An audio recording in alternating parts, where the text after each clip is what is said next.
Very nice. So thank you for Bo for the opportunity to moderate this, I think, very important and urgent topic, but not always discussed at the IP conferences. So I think it's a great addition that you made here.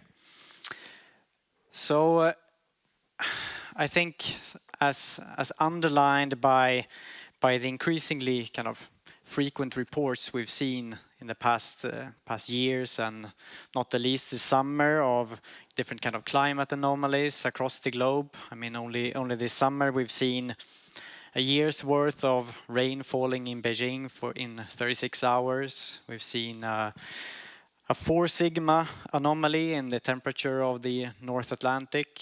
We have an Argentina-sized gap between this year's Antarctic sea ice and the way it typically looks like, or the mean of what it looks like.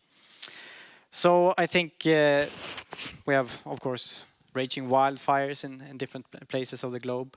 So I think it's, if not clear before, I think it's quite evident now that we're starting to enter kind of uncharted territory. And I think that's the backdrop for this discussion, which is essentially that kind of at this point any contributions that can help kind of speed up the transition to sustainable industries or a sustainable economy, at the same time as making our societies more robust and prosperous, are obviously sorely needed. Hence the question for today's session, which is then what role can IP play in this? Obviously, this is a very large topic, a very large challenge, but I think the purpose here today is to really bring it down to kind of the perspective of a head of IP as a starting point. What kind of challenges does this entail? In what ways does it change the way we operate or should think about our role within companies? So with me today, I have a great and diverse set of panel, which I think will be able to offer quite varied views on this topic. And maybe I'll start by allowing you to introduce yourselves quickly and give some background in addition to what we can see on the screen here with terms of your background and entry point into this topic. So maybe Elizabeth, if we start with you. Thank you. Yeah. Thank you for being here and letting me talk about intellectual property rights and sustainability.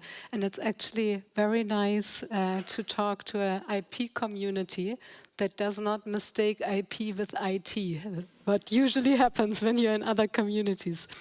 So you can see from my title that I represent academia. I work in Germany, in Berlin for university, and I was leading also a larger project on intellectual property rights and sustainability, together with colleagues also from Freie University Berlin, but also UK, Cambridge. Also Sweden, Lund University was involved in the Indian Institute of Science. And actually one of our advisory board members is also here, Ian, thank you again. And we had, like being an academic, we had the privilege to really look into different sectors again.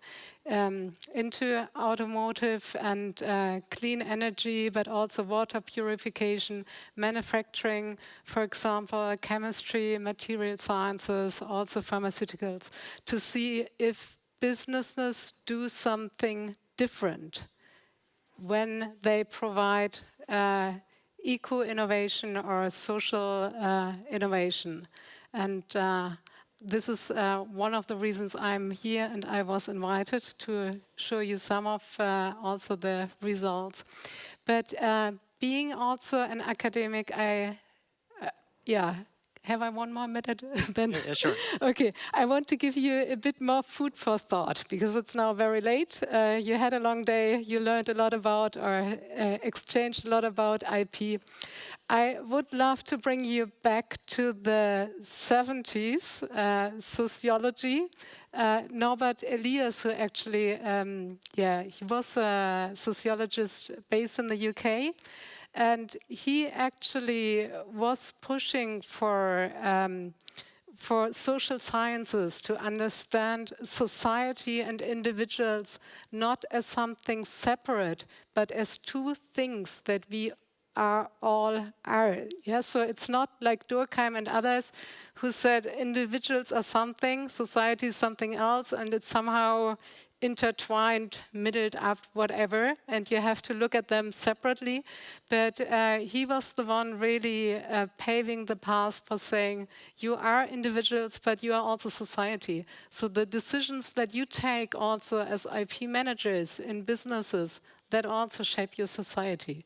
So this is something, I think we have to keep in mind when we take our business decisions, and also to see what should be protected in a way and with whom should we share then the IP packages for technology transfer. Okay. Thank you. Britt? Yeah, good afternoon, everybody. I'm Britt Rollestvedt. I'm heading up the IP department in Equinor, which is an energy company. So I spoke with Jonas before. I kind of feel guilty as charged when it comes to sustainability. We'll see how that goes. I think we should focus more on IP than our products. Thank you, Ericsson, for hosting us, and thank you for having me on the panel. Although I wish I didn't have to sit here and discuss sustainability when you are from an energy company. So that can be some interesting questions later on. I have worked with IP since 1990. I've always been in the sort of oil and gas industry. We totally reframed ourselves, and most companies in that industry has reframed themselves lately to call ourselves an energy company. We even rephrased our name from Statoil to Equinor. And we have focused a lot on being perceived as sustainable. The reason that I find it difficult here is that we are really facing a trilemma when it comes to energy. So no matter how you look, you can't really win. You have to choose between the three. So that's number one, is the energy security that we all need. And I think actually I was thinking when I was standing over there that the two things this group probably have common today is that we are, number one, interested in IP some way, somehow, and two, we have consumed energy. So we need to rely on that. So this one part of the trilemma is the security. The other thing is the sort of affordability or the equity, that this needs to be for everybody and all our common world citizen. As of today, 1 billion of us does not have access to energy whatsoever. About 40% cannot have clean energy to make their own cooking, their own food. So that's almost half of us, 3 billion. So that's part of the dilemma, and the last dilemma is obviously sustainability. How can we move this forward? And I spoke with Jonas before this, and I said, well, you know, everybody. I think we act as individuals, and we try to do whatever we can to be sustainable. And what can we do in our professional life? And I'm sure that IP also has a place and also need to take their share of this. But it's still, I think, to remember throughout the discussion that it's a trilemma, no matter what you do. And to give you one example, when the war hit Europe a couple of years ago, it was only about security. It was not a single person who cared about acuity or sustainability. So you see how politics also is, and the behavior of the world makes an important impact on us. Thank you. Roberto? Okay, so good evening. My name is Roberto Castagno. I'm heading the IPR organization at Neste. My personal background is in telecommunications, and I've been working for 20 years for Nokia, and I've been working quite a lot with Ericsson, friends and colleagues, so it felt very nice to be back here. It felt almost like being at home to some extent. But I joined Neste about 4 years ago, and Neste is actually technically it's Finland's largest company by revenue, but it's a company that was created after the Second World War. I think now we are supposed to bring up Soviet Union. So this is now, I can take care of that for this panel, so then you're good. After the Second World War, it was decided to have like a Finnish refinery capabilities for ensuring availability. And so Neste's job was basically to import Russian crude oil and then refine it into fuel for mostly for Finland. But now today, Finland has evolved, and Neste has evolved, and Neste is currently the world's largest producer of renewable fuels made out of waste and residues. So it basically means that, for example, we have deals with companies that manufacture ham, and then we buy their leftovers, the residues, and then we refine them, and then we turn them into a diesel fuel and also aviation fuel, which are chemically and physically undistinguishable from what you would normally produce from fossil sources. And then we are basically helping our customers reduce their footprint and turn their impact as much as possible into a circular thing. So basically the carbons that we utilize in our products are carbons that were around already in some form, so we don't dig them out and we don't contribute to the increase of the greenhouse gases. And that's in short our introduction. Of course, you might be excused about thinking that, well, the oil industry is kind of boring and refineries have been invented 100 years ago and nothing new has happened. But in reality, when you look in the renewable field, then innovation actually plays a really very important role. And the reason is that, like somebody told me when we were discussing earlier, how soon are you going to run out of pigs? And that's exactly the problem, in the sense that there is while in the traditional oil industry, the feedstock has been more or less the same for 100 years. In this industry, we actually need to very, very quickly find new sources and new feedstock to introduce, because clearly there is going to be competition. So the competition there happens in the upstream part. So being able to process dirtier and dirtier or more and more difficult feedstocks and still reach a point where you can trust your product to be put into the tank of an airplane, making sure that it will not solidify, for example, when it gets to minus 50 degrees, etc. That's the challenge, and that requires a lot of innovation, and that's why we are extremely active there. And actually, if I can brag a little bit, I think our effort for innovation and also establishing control of this technology asset has also been recognized. And Neste won this year's the European Invention Award of the European Patent Office in the industry category. I think that was a nice recognition of our effort in creating innovation in that area. Very good, thanks. So I'm thinking we will start by ripping the Band-Aid at an early point, Britt. So just thinking about sustainability, innovation. So innovations that further sustainability in different industries is kind of where I want the broad starting point. And we're hearing from Roberto here is is kind of also in the energy business. Obviously, the innovation is in that case is sustainability or a substitute product to the traditional energy products, and there are obviously other substitutes as well. But I'm interested in hearing kind of from an innovation IP perspective within an energy company like Equinor, how what do you regard as sustainability innovations, and do innovation play a key part to kind of in your sustainability roadmaps and so on? Could you elaborate a bit on that? Yeah, I can, and maybe it is. It's not.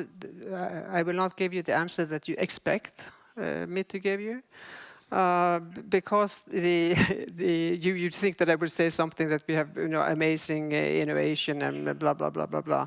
But in fact, energy is energy in a way, and to be able to make that more sustainable, you need to focus on cost reduction. So it's pretty much like kind of the old type technology development. I was lucky to participate in the Ericsson tour this morning. And I was pleased to hear that they were thinking of the energy consumption of these masts that they are building up. So everybody's thinking of come up to some type of technology that can reduce the cost and thereby be more sustainable in a way. So it's not as fancy as you would maybe want to hear in a way. It's the good old thing, and I think that IP is more important than ever, because you still need to compete. You still need to develop not only new technology but also more cost-efficient technology. And I don't think you can. You can't reach your goal of being more sustainable without there being a profit in it somewhere. People are simply not going to, waste money, to put it like that. So it needs to be profitable. It could perhaps be less profitable than before, but it still needs to be profitable. So you still need the same kind of instruments to evolve us into a more sustainable world. And then I think also you just have to cut me short, because I can speak the remaining 40 minutes if that was the case. But I think we focus on IP because IP protects technology, and technology is of course a major driver here. But I also want to talk about business models, development or innovation, if you can call that innovation, different ways of doing business. So it's more sort of the financial part of it. And I think there's also, we need to be as innovative in those models. A lot when it comes to energy is about building completely new value chains. We are used to oil and gas and some electricity. We might, see other energy be produced either from nuclear or hydrogen or whatever else. So there are new value chains, new actors, and I think that's where the IP community can be of help in a way to each other, because it could be possible to share some of the value created in those value chains, and that means collaboration, and it means kind of transparency, as we discussed before. It means that we all have the same common goal, but it still needs to be profit in those parts of the value chain, so to say. But I think, I think innovation in business models and how we collaborate across businesses is as important as technology developments. Very good. Elisabeth, do you have any perspectives you'd like to add in terms of, your broad view of sustainability innovation across many different industries? Yeah, and also on innovating how to deal with intellectual property rights, because since we are here at Ericsson, I just wanted, because Christina Pettersson didn't mention it, I wanted to point out again that Ericsson was actually one of the founding members of the Bluetooth Special Interest Group, and that I think that was 98 or 96. I don't know what the exact date was. So it was 25 years ago.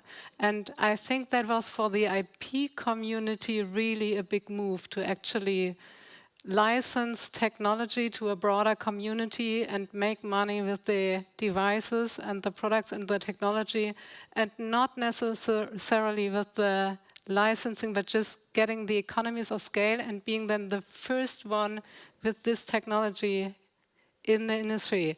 Bluetooth by then was really not the best solution technical-wise. Yeah, it did not work quite as well as other short-distance communication technologies. So I think in terms of thinking out of the box, trying to get new approaches, how to share, what to share, on which basis, this is actually your job as the IP community. And one advice we really had from our research project, we were really astonished that the IP management people hardly get to talk to the sustainability people. So there is a connection between IP and R&D, and there's a connection between IP and the business management, but then sustainability is sometimes talking to R&D, more or less influencing it, but talk more to them and see what kind of arguments they can propose to the board. To a board which thinks in 3 years planning times, and with sustainability managers having more a 10-year schedule, with burning lots of money without being more profitable. So what kind of ideas can you get from them to actually show, well, we would get much more impact if we license our technology also to others. It doesn't earn much, it doesn't bring us much financial gain, but our reputation would increase, we can attract better talents, and so on and so on. So there are lots of other arguments in doing it. But I agree that we need to think about sustainability really in terms of a triple bottom line, that you need not only ecological, but also social and definitely financial sustainability. Otherwise, you would be out of business. Very good. We'll get into that discussion a bit more in depth. But first, I just wanted to, when we discussed, Roberto, you said something that I thought was interesting in terms of how, on the creation side of things. I mean, if we're thinking about sustainability transition, and how do you see the role that IP has to play in terms of ensuring that the necessary sustainability innovations come about in the first place? So in terms of creating and generating the right innovations that can further sustainability. Yeah. Well, I think I don't think, at least I don't put it upon myself, that the head of IP is chartered to decide which innovation needs to be created. Hopefully that's the task of the company. So my job is just to be the one who, so I can see the IP professionals kind of standing behind the researcher and making notes when the researcher delivers something, and then just we make sure that once the technology teams and the R&D teams have created and solved technical problems in a meaningful way, then we just make sure that we take control of those assets.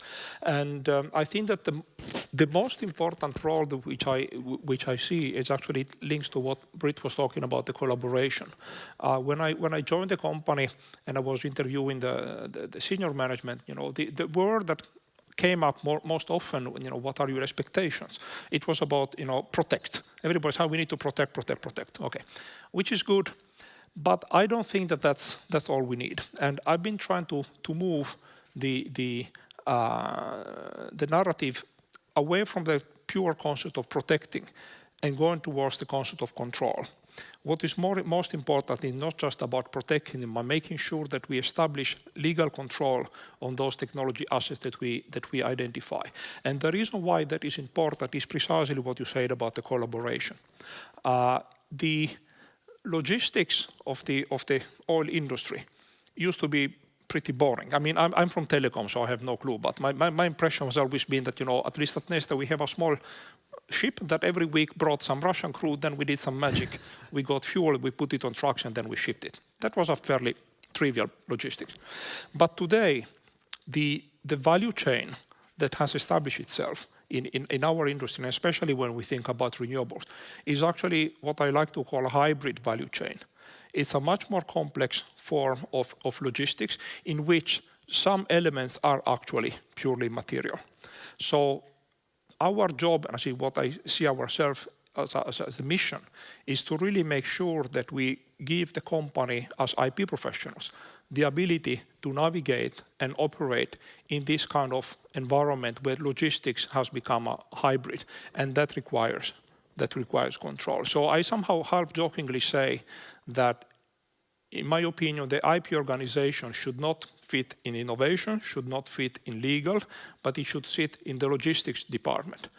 Because what we are doing is that we are making sure that our business teams and our technology team, they have access and control of those technology assets that they need to pursue their objective at the right time, at the right price, under the right conditions. And that to me sounds much more like logistics than legal.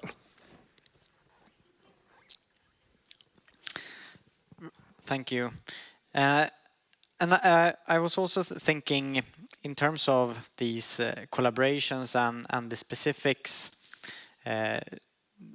of the specific nature of sustainability innovations, and kind of you will have large collaborations with public-private partnerships and a large amount of public funding. Is that changing kind of the nature of the work that you need to do in the IP department anyway? And how do you reason around that, Roberto? Start for me? Yeah. Okay. I should move back there so that I'm not always... well, I think you're raising an interesting point, because one of the challenges that at least we are facing in our organization is that exactly because we are perceived as a, not just us, but our industry, this renewable industry is perceived as something which is clearly in the public interest. A lot of the funding that we receive is actually coming in some form from the public, from the government or from the European Union or different forms.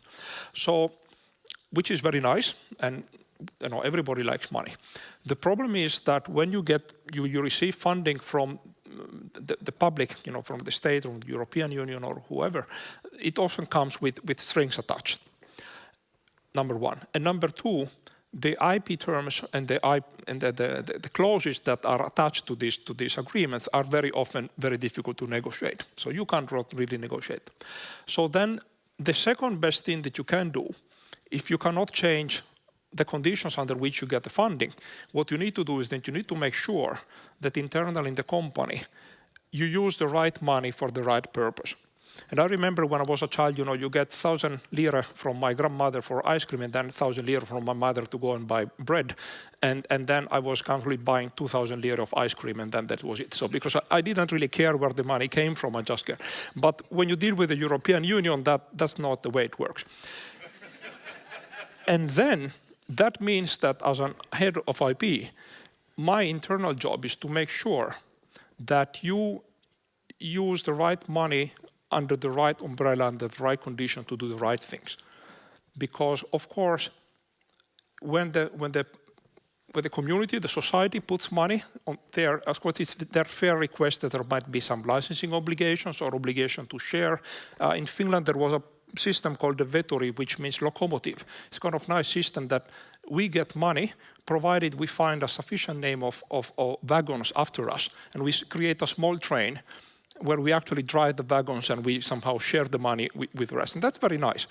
But of course, then when you start having that kind of obligation, you need to make sure that if there is something that you want to then, of which you want to take control and keep for yourself as a differentiator, you don't want to use that money to develop that, because then you're stuck. So it has become a really relevant part of my job, how to make sure that we do the right things with the right money. Is this an experience that you've shared as well? Yeah, with- exact same experience, Roberto, and I think it's fair also. I mean, it's the money for the society, and usually that is a lot of strings attached to it. So you can't really have that proprietary. But then you simply need to be clever and use that money also to try to drive the society further ahead in a way.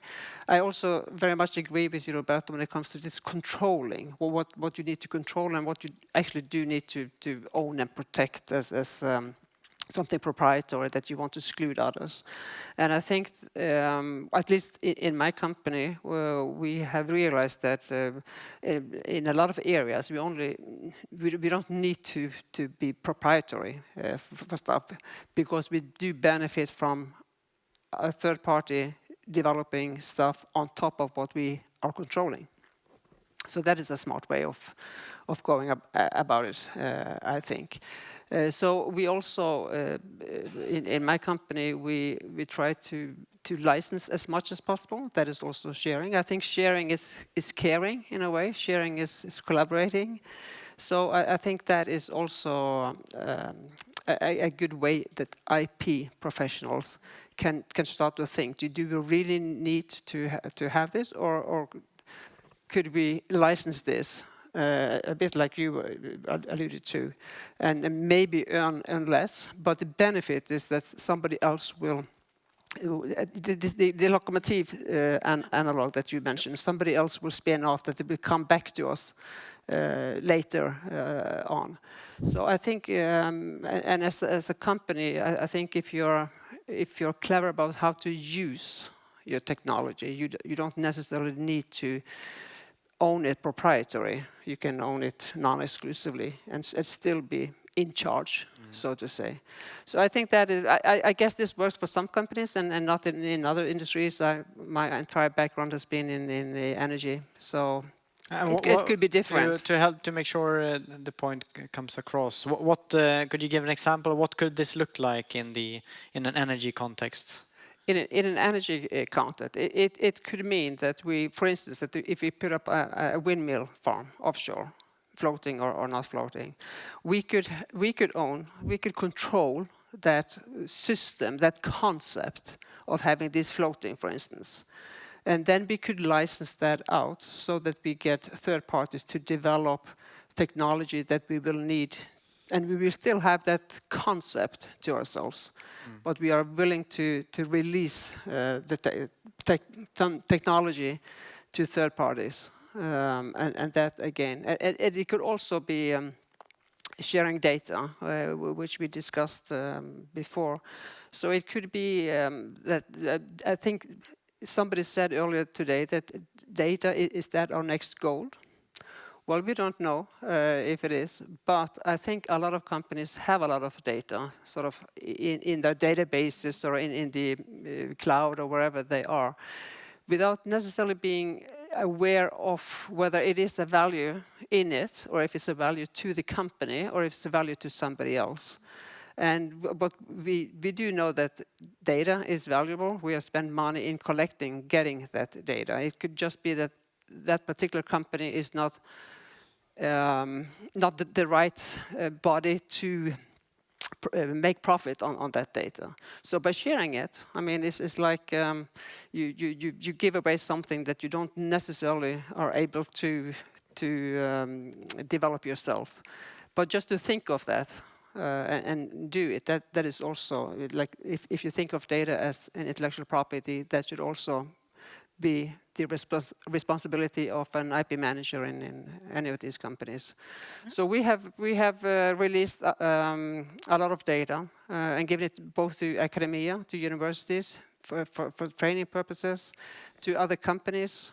What we see now is that I also saw it in Ericsson tour this morning. There are sensors everywhere. So these sensors, of course, can collect data. Well, who owns that data at the end of the day? Is the company who has produced the sensor? Is it the equipment that is standing on? It could be a sensor connected to like a windmill or something. Is it the company who has bought the windmill and that one? Obviously, there are agreements to discuss this, but again, or the agreement will define that ownership. But again, I think the beauty in a way with intellectual property and data is that there can be many places at the same time. So people can make use of it in different areas, which will then propel the world. And that is the idea in the first place with the intellectual property, that by sharing this and make this available to the public, you get this 20 years of right to exclude others. I'm thinking about this dilemma or trilemma, as you put it initially, which is obviously at the heart. This dilemma is at the heart of topic of IP and sustainability, kind of the exclusivity granted by IP rights to kind of benefit financially from a situation, from innovation, stand in then potential conflict with the societal need of achieving kind of spreading and scaling these sustainability innovations as quickly as possible. What are your thoughts on resolving this dilemma for IP managers? Elisabeth, have you seen anything in terms of your research that can kind of help paint the way out of this? Well, there is no one-size-fits-all solution, yeah, and I don't want to see the IP department sitting in logistics. I really want them to be really in R&D and in relationship collaboration management and facilitating. Also, for example, joint like trademark licensing and so on. Because one example is what you know already from licensing technology packages to others, that you have then compliance standards that in terms of technological performance, you have strict requirements and put them in your agreement. You can easily do this also with environmental sustainability requirements. So these are just few ideas how to extend, for example, your licensing deals. But especially when it comes to, you know that it's not just one patent that you license. That's also the beauty of talking to an IP community here. But you usually talk about packages and also data. And I see from our research that IP is really, really important. So that opens the door to collaboration and to actually bring also new partners on board, because with a lot of these transformations, you have to restructure value chains, work with companies you have never worked with before. And this is basically your entry card to start collaborating and working with them. But then it comes to what do you share on which basis with them. And I see it very much that some of it, we saw, for example, in the chemical industry, when for certain materials they want to move to more recycling, they have to sit down and share their recipes that they did not openly patented or revealed, because it's also easy to work around it. There's no need to actually patent it. But then you have to start sharing that in order to really get the economies of scale again right, to make it profitable to do recycling. Yeah, and these kind of special interest groups for certain sustainability topics that from what we've seen, they do not generate really licensing royalties incomes, but it's more about making sure that you share the right knowledge and data with other stakeholders in the industry to then do profitable other things, like being able to recycle, for example. And what about from your perspective, Roberto? Do you recognize this dilemma? I mean, listening to you, for you, it's relatively straightforward, right? So the core products that the company is developing are pushing kind of the sustainability transition in themselves. So for you, that means that the focus is on the one hand on kind of fostering the creation of those innovations and kind of trying to get as much input from the innovation community as possible in relation to that, and then working with kind of your value chain in the deployment of it. But are there kind of enabling innovations that you employ a different model for in relation to this? Well, I think that I mean, one comment to, I mean, building on what you have said now is that and also what Andrei mentioned actually earlier about, you know, the vaccines.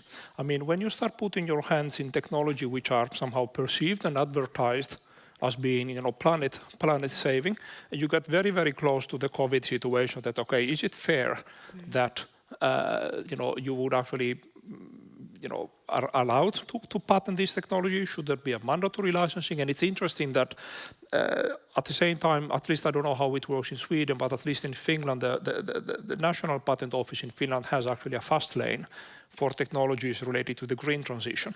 And somebody is challenging that and say, well, there shouldn't be a fast lane for that. Actually, we shouldn't make it easier to patent green transition technologies. We should actually make it harder, because we don't want that technology to be, you know, we don't want the state or the society to at the same time giving mandates and say you need to have X% of renewable component in your gasoline or your aviation fuel, and then at the same time granting, actually fast laning, granting patents on that technology which is needed to fulfill the mandate. So that's going to be a quite interesting discussion. I mean, my point of view, maybe predictably, because is that it, like for vaccines, I mean, that's not the right point.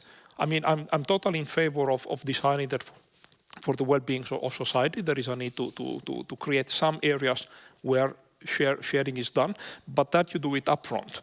You do it with the original funding so that you give companies the ability to understand, okay, this is, I know in advance that I'm going to develop here and this is going to be shared. But then if you spend tens of millions and you work for years and then in the end say, oh, sorry, no, this is now, you need to give this away, that doesn't foster innovation. That's the point. So, and, you know, having that dialogue, I think, is going to be important.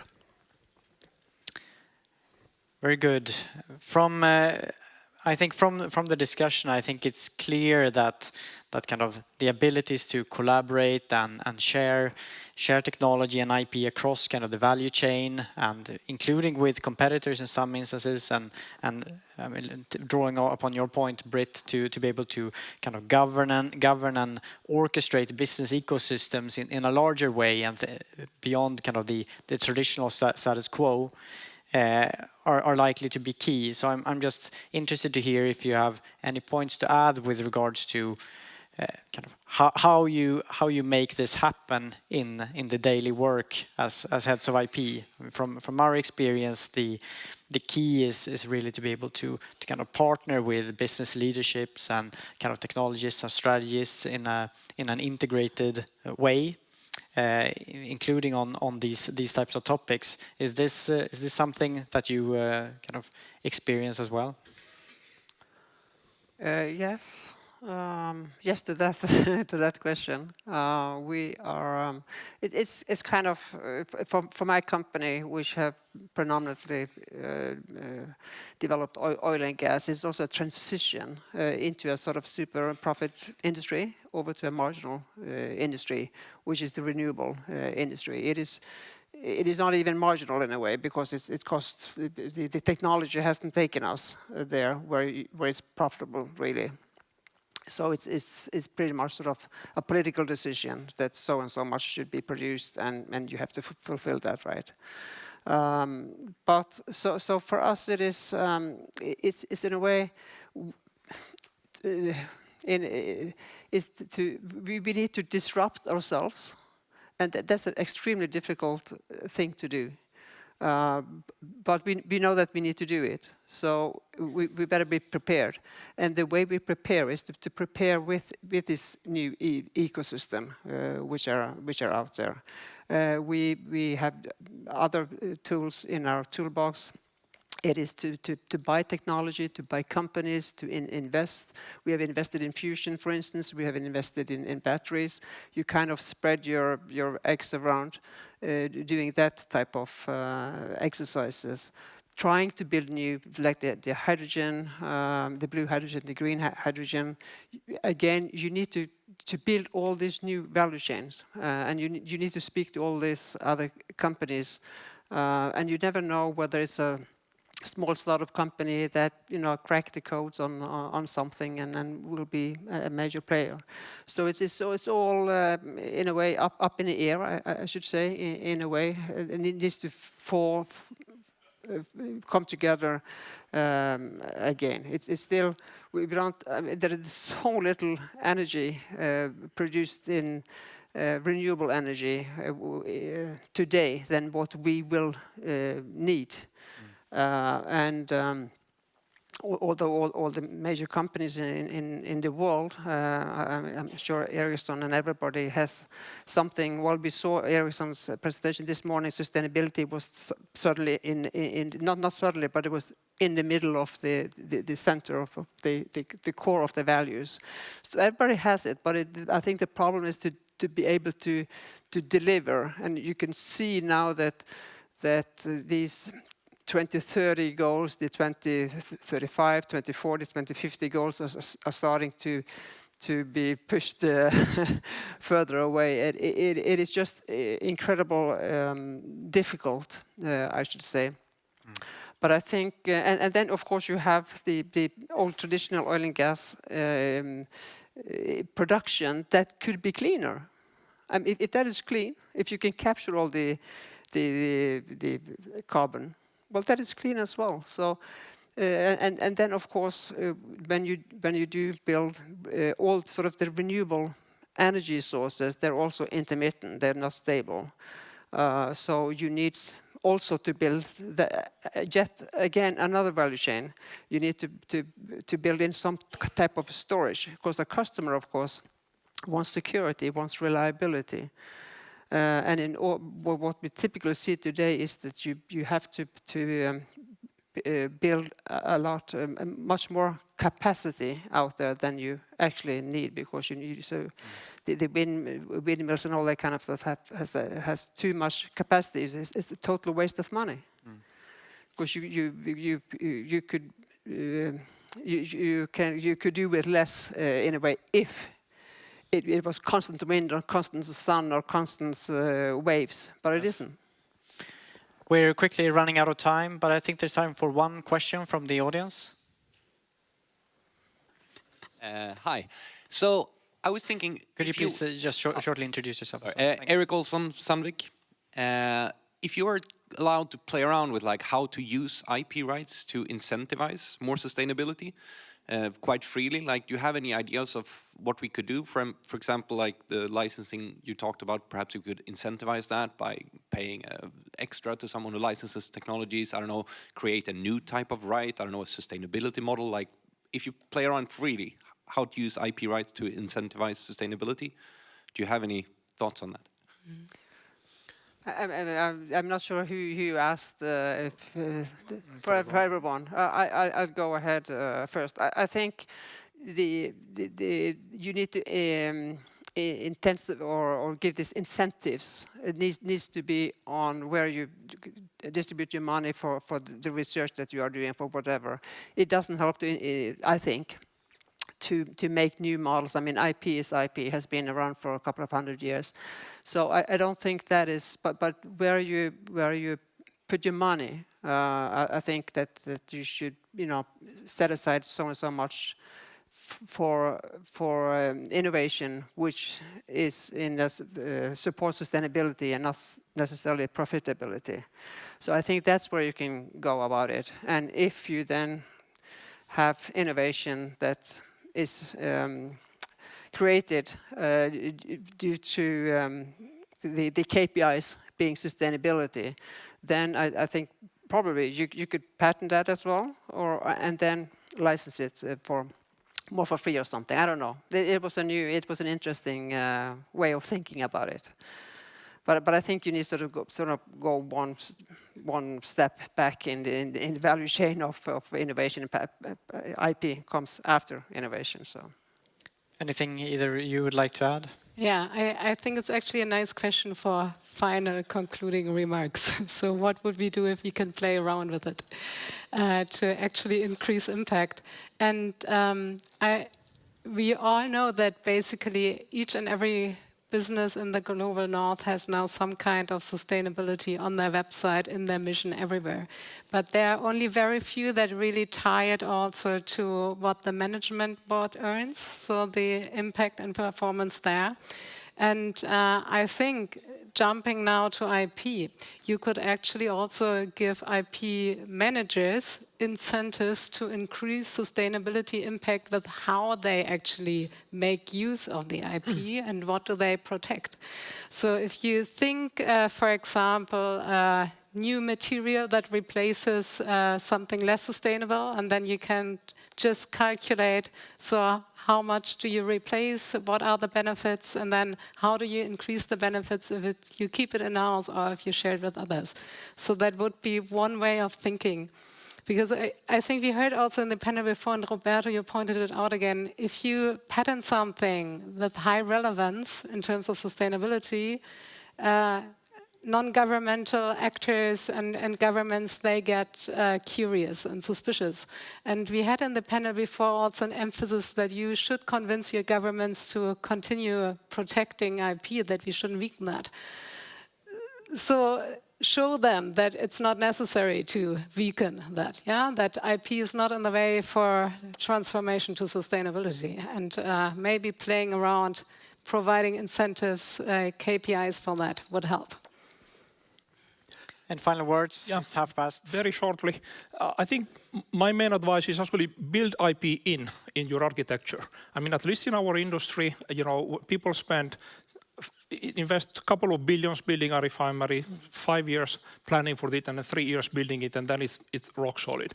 But in this new development, you need to be able to be more flexible. So to plan your architectures and your solution, your hybrid value chain in a way that there are some predetermined interfaces in the system. This is maybe my telecom background brought into the oil industry. Let's see how it works. But you somehow try to build your architecture in a way that you identify what could be those interfaces where in the future you might need to plug in something else. These are called drop-in solutions technically. You need to, for example, start selling an intermediate product. And if you have defined using IP, the IP toolbox, these interfaces in a strategically smart way, then you secure yourselves an optionality for the future, which is very useful, because otherwise if you're too rigid, can I fly high really to live with a very elevated thought here? When I talked to our R&D team, I told them to utilize the toilet paper model. Toilet paper has those areas where it rips easily. Well, you need to build similar things in your architecture so that at some point in time you need to separate elements. You already know where it makes most sense to do it, and you can do it in a more orderly way, increasing flexibility and optionality, which then fosters collaboration and then makes innovation in the area easier.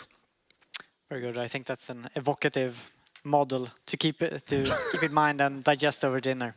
So thank you very much to the panel. Great.